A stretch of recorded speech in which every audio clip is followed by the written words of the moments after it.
दोस्तों, मूवी की स्टार्टिंग में हम एक हस्बैंड और वाइफ को देखते हैं जिनका नाम विक और मलिंडा है। वो दोनों एक पार्टी के लिए रेडी हो रहे हैं। विक मलिंडा को उसके शूज लगाने में हेल्प कर रहा है और तभी मलिंडा विक से कहती है कि वो उससे बहुत प्यार करती है। इनकी एक बेटी भी है जिसका नाम ट्रिक्सी है। पार्टी में मलिंडा अपने एक पुराने दोस्त के पास जाती है जिसका नाम जोएल है। विक बहुत घबराया हुआ उन दोनों को डोर से देख रहा होता है। फिर मलिंडा जोएल को अपने साथ बाहर ले जाती है। विक खिड़की से देखता है तो उसे दिखता है कि उसकी बीवी जोएल को किस कर रही है, लेकिन वो बिना रिएक्शन दिए उन दोनों को बस घूरता रहता है। तभी विक की एक दोस्त उसके पास आती है और कहती है कि लगता है तुम्हारी बीवी का अफेयर चल रहा है, जिस पे विक बताता है कि ऐसा कुछ नहीं है, मलिंडा और जोएल बस अच्छे दोस्त हैं। बाद में जब विक नीचे बार पे ड्रिंक पीने जाता है तो जोएल वहाँ आता है और विक से कहता है कि ऐसी मेहमान नवाजी के लिए शुक्रिया और अपनी बीवी के साथ फ्लर्ट करने देने के लिए भी शुक्रिया। इस पे विक जोएल से पूछता है कि क्या तुमने मार्टिन एमसी राय के बारे में पता है, जिस पे जोएल कहता है कि हाँ, वो बंदा जो अचानक से गायब हो गया था। तो विक बताता है कि उसको मैंने मारा था क्योंकि वो मेरी बीवी के साथ बहुत टाइम गुजारने लग गया था। ये सुन के जोएल बहुत घबरा जाता है और पार्टी से निकलने का डिसाइड करता है। फिर विक और मलिंडा घर पहुंचते हैं और विक अपनी बीवी को मसाज करते हुए जोएल के बारे में पूछता है, जिस पे मलिंडा बताती है कि जोएल भले ही बेवकूफ़ हो लेकिन वो उसे कभी भी ऑन कर सकती है। इसके बाद मलिंडा विक से जाने को कहती है और हमें पता चलता है कि ये दोनों एक साथ नहीं सोते। वहाँ से निकलने के बाद विक अपनी स्नेल लैब में आता है जहाँ वो अपना ज़्यादातर टाइम स्पेंड करता है। इसके बाद अगली सुबह विक अपनी बेटी को स्कूल छोड़ता है। यहाँ विक को पता चलता है कि मार्टिन एमसी राय के बारे में जो उसने जोएल को बोला था वो एक स्टूडेंट के पेरेंट को पता चल गया है। वो देखता है कि उसका जोक वायरल हो चुका है। फिर वो अपने दो दोस्तों से लंच पे मिलता है जिनके नाम टॉम और माइल्स हैं, जो विक से इस बारे में बात करने आए थे। विक उन्हें बताता है कि मैंने मार्टिन एमसी राय को नहीं मारा, मैंने तो बस जोएल से मजाक किया था, और टॉम और माइल्स को उस पर यकीन हो जाता है। दोस्तों, हमें ये अभी तक नहीं पता है कि क्या विक सच बोल रहा है या झूठ। यहाँ विक घर आता है तो मलिंडा उससे गुस्से में कहती है कि मुझे पता चल गया है कि तुमने पार्टी में जोएल से क्या कहा था। वो बताती है कि इसलिए उसने आज जोएल को डिनर पर इनवाइट किया है ताकि विक उससे माफ़ी मांग सके। बाद में जब वो सब डिनर कर रहे होते हैं, मलिंडा विक के सामने ही जोएल के साथ फ्लर्ट करती है और वो विक के बनाए हुए खाने को भी बुरा कहती है। वो ट्रिक्सी का यूज़ करके विक को टेबल से उठवा देती है। विक ट्रिक्सी को सुला के जब नीचे आता है तो वो मलिंडा और जोएल को देखता है जो दोनों ड्रंक है और बहुत मज़े कर रहे हैं। मलिंडा विक को देख लेती है और उससे कहती है कि प्लीज़ जोएल को एक ड्रिंक दे देना, और ये कह के वो ऊपर सोने चली जाती है। यहाँ जोएल विक से कहता है कि तुम्हें मार्टिन एमसी राय वाले जोक के लिए मुझसे माफ़ी मांगनी चाहिए। विक कहता है कि मुझे माफ़ी मांगने की कोई ज़रूरत नहीं क्योंकि मैंने कोई झूठ नहीं बोला और मैंने तो मार्टिन एमसी राय को एक हथौड़े से मारा था। ये सुनकर जोएल घबराया हुआ उनके घर से चला जाता है। बहुत दिनों बाद एक पार्टी में विक एक स्क्रीन प्ले राइटर डॉन से मिलता है। डॉन की बीवी केली भी उनके साथ बैठती है। मलिंडा उन दोनों को बताती है कि उसका हस्बैंड मिलिट्री ड्राउन्स के लिए चिप्स बनाता था, लेकिन अब वो रिटायर हो गया है। ये सुन के डॉन कुछ खास खुश नहीं होता क्योंकि उसे लगता है कि जो चिप्स विक बनाता था वो लोगों को मारने के लिए यूज होते हैं। तो माइल्स डॉन को बताता है कि विक एक जीनियस इंसान है और बहुत अमीर भी है। इस पे डॉन विक से मार्टिन एमसी राय के बारे में पूछता है और बोलता है कि तुम्हें उस बारे में मजाक नहीं बनाना चाहिए था। इसके बाद विक केली के साथ डांस करता है। मलिंडा ये देख रही होती है और थोड़ी जेलस फील करती है।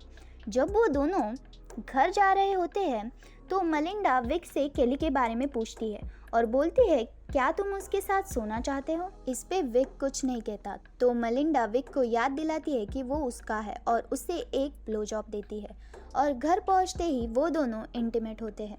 इसके अगले दिन जब वो दोनों ट्रिक्सी का फुटबॉल मैच देख रहे होते हैं तो विक को बैंक से एक कॉल आती है जो विक को मलिंडा के बाउंस चेक के बारे में बताती है।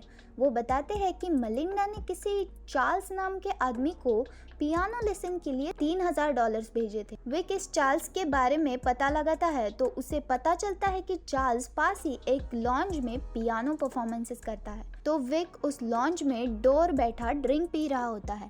तभी मलिंडा वहाँ चार्ल्स की परफॉर्मेंस देखने आती है, बिना ये जाने कि विक भी वहीं पर है। विक बस मलिंडा को वहाँ घूरता रहता है और कुछ नहीं करता। जब वो घर पहुंचते हैं तो वो मलिंडा की वेडिंग रिंग सिंक में पाता है। इससे पता चलता है कि मलिंडा नहीं चाहती कि चार्ल्स को पता चले वो मैरिड है। तभी मलिंडा घर आती है और वो पूरी तरह से ड्रंक होती है। वो विक को बताती है कि वो एक नए दोस्त के साथ डिनर करके आ रही है। तो विक मलिंडा से कहता है कि उसने अभी न्यूज में देखा कि पुलिस को मार्टिन एमसी राय की लाश मिली है। अगले दिन विक ट्रिक्सी को स्कूल ले जाते हुए चार्ल्स को देखता है, जो कुछ फूल लिए उनके घर की तरफ जा रहा था।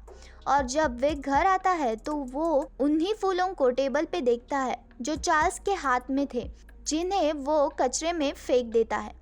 उनका ये रिश्ता यूं ही चल रहा होता है। विक अपना टाइम स्नेल लैब में बिताता है और मलिंडा चार्ल्स के साथ एक कार बहुत कुछ कर रही होती है। और फिर एक दिन इस सब से तंग आके विक मलिंडा से बात करने आता है और मलिंडा तभी बाहर से चार्ल्स के साथ एक एडवेंचर करके आई होती है, जिस एडवेंचर के कुछ निशान उसकी बॉडी पर होते हैं। विक उससे कहता है कि तुम प्लीज़ चार्ल्स से मिलना छोड़ दो और हम एक नॉर्मल फैमिली की तरह रहने की कोशिश करेंगे, जिस पे मलिंडा मना कर देती है। फिर मलिंडा सबको चार्ल्स से मिलवाती है एक और पार्टी में। विक नोटिस करता है कि उसकी वाइफ और चार्ल्स पूल में बहुत मज़े कर रहे थे। तभी अचानक से बारिश शुरू हो जाती है और सभी अंदर चले जाते हैं। सिर्फ चार्ल्स अकेला पूल में था।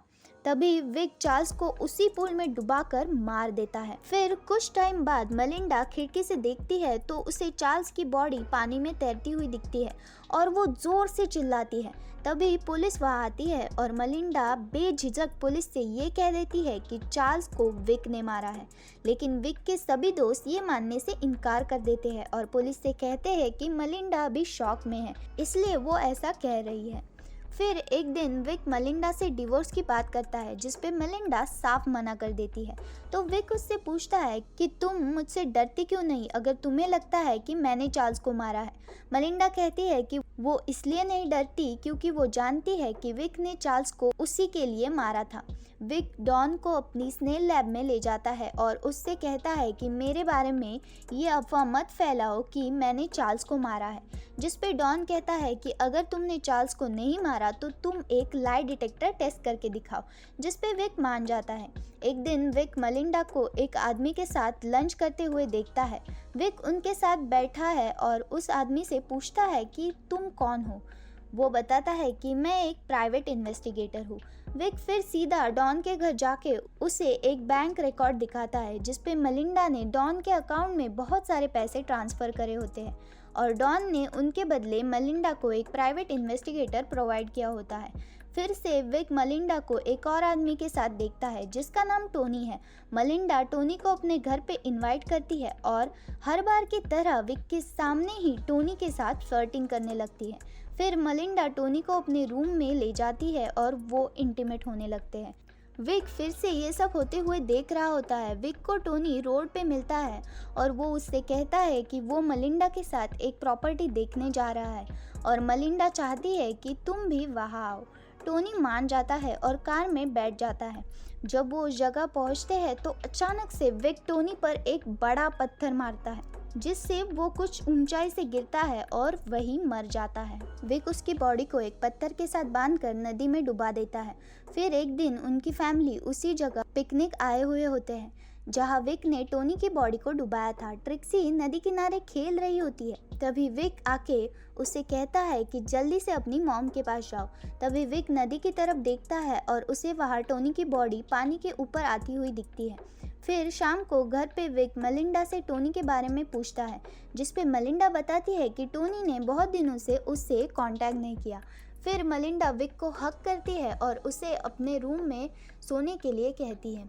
विक को फाइनली मलिंडा से थोड़ा प्यार मिलने लगता है। अगले दिन विक टोनी की बॉडी को ठिकाने लगाने वही आया होता है। तभी वहाँ डॉन विक को ये करते हुए देख लेता है और जल्दी से अपनी कार लेके निकलने लगता है। विक अपनी साइकिल पे उसका पीछा करता है। यहाँ मलिंडा विक को ढूंढते हुए उसकी स्नेल लैब में आती है। तभी उसे एक कंटेनर में टोनी का वॉलेट मिलता है। डॉन कार चलाते चलाते अपनी वाइफ को सिचुएशन के बारे में टेक्स्ट कर रहा होता है, लेकिन तभी उसका कार से कंट्रोल छूट जाता है और वो अपनी कार के साथ एक ऊंची जगह से गिरता है और उसकी डेथ हो जाती है। विक इस सिचुएशन से बच के निकल जाता है और जैसे ही वो घर आता है तो वहाँ मलिंडा उसका सीढ़ियों पर वेट कर रही होती है। विक पूछता है कि क्या प्रॉब्लम है, जिस पे मलिंडा कहती है कि कुछ नहीं। वो ये कहती है कि उसने टोनी को देखा और हमें पता चलता है कि अपने हस्बैंड को बचाने के लिए वो वॉलेट डला दिया होता है और उसे एहसास होता है कि उसी की वजह से विक ने उन सब लोगों को मारा था। और इसी के साथ ये मूवी यहाँ ख़त्म होती है। दोस्तों, मूवी आपको कैसी लगी ये कमेंट्स में बताइए और इस वीडियो को एक लाइक और हमारे चैनल को सब्सक्राइब ज़रूर कीजिए। और हाँ, साथ ही साथ अपने फ्रेंड सर्कल में इस वीडियो को शेयर ज़रूर कीजिए। And finally, thanks for watching.